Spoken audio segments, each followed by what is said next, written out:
and gentlemen, welcome once more to my lair. I am OmnusI, and I am here with you today for another RPGaDay for the year 2020.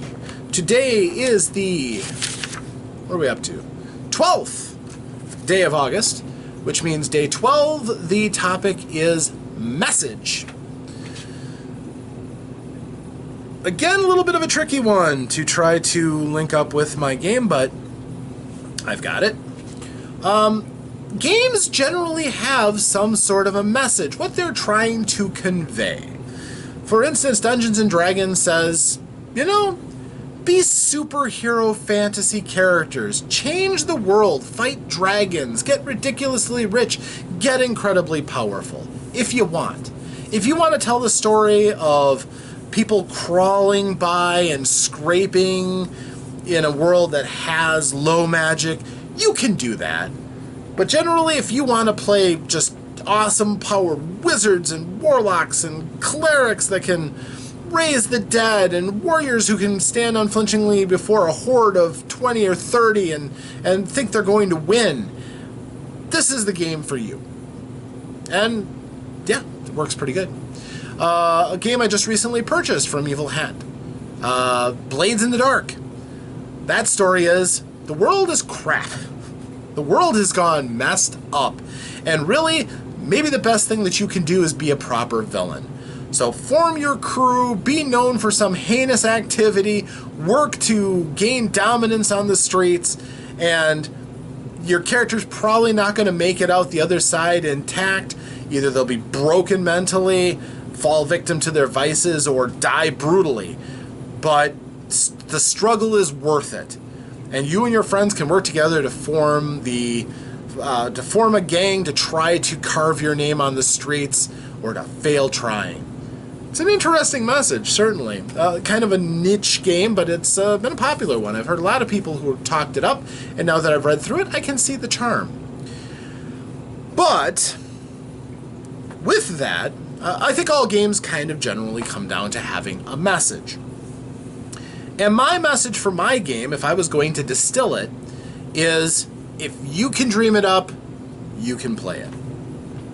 It's really wide open, but honestly, the core of Dicefile is just that. If you can come up with some concept, or steal a concept that you want to use. For instance, Warhammer 40,000. Fun game from Games Workshop, certainly, but people have proven they are interested in playing in that world. There have been a couple of role-playing games, and some very good ones, I must say, for that world. Now, granted, at least one of them is quite expensive. Lots of books, and the books are very expensive, but they're brilliant. Great writing, fantastic art, great books, but they're expensive. But in Dicefile, you could play Warhammer 40,000 with just a little bit of work. Yeah, okay, you're going to have to figure out, how the dice represent everything, but honestly, it wouldn't be all that terribly difficult to do in my game. And, oh wow, but another thing about Warhammer 40,000 is you got tanks and cool vehicles and dreadnoughts and lens. Flick! Now you can do that in my game too.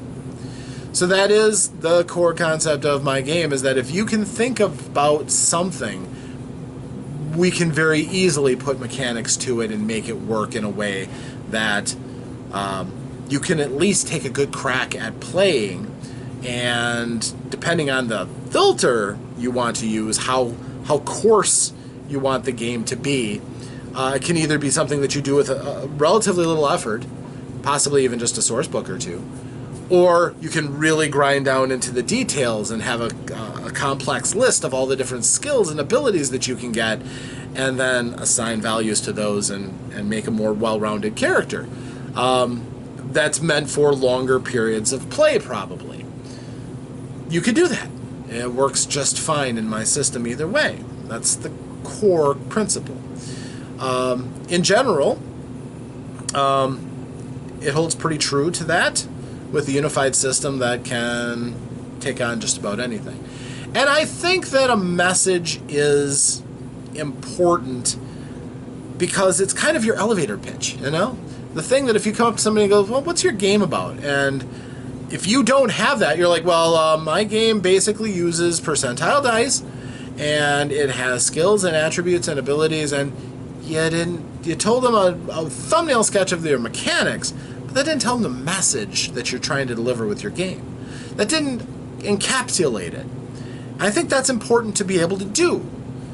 So mine is, quite simply, it is a game that attempts, within the framework of the game, to allow you to play exactly the kind of game that you want to play. In any universe, using any system of rules, or no. In any universe, using a simple set of rules that makes it easy to adapt just about anything, from superheroes to espionage to horror to whatever. And ultimately, again, if I am so fortunate to live out long enough to make this all happen, I'll have lots of things to show people my ideas on how to do that. Which, again, I try to be as objective as possible and give good advice on how do you set up an encounter? How do you make a good horror scenario? That's something a lot of people could use some help with. Advice on how to set up your game and how to work with your players and build a story, rather than just reading out of a module and just going boom boom boom by the numbers without actually modifying it to the strengths and flavors and tastes of your players.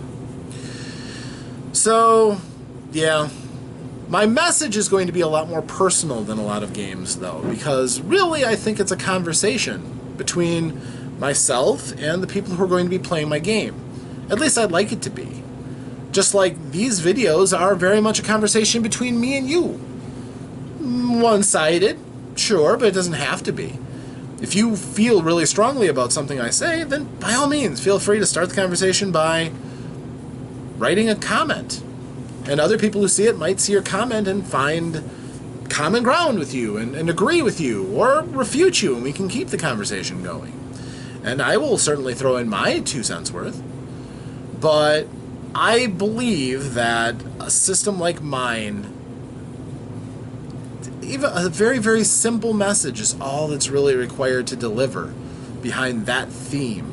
If you can come up with it, I have a system that can work it.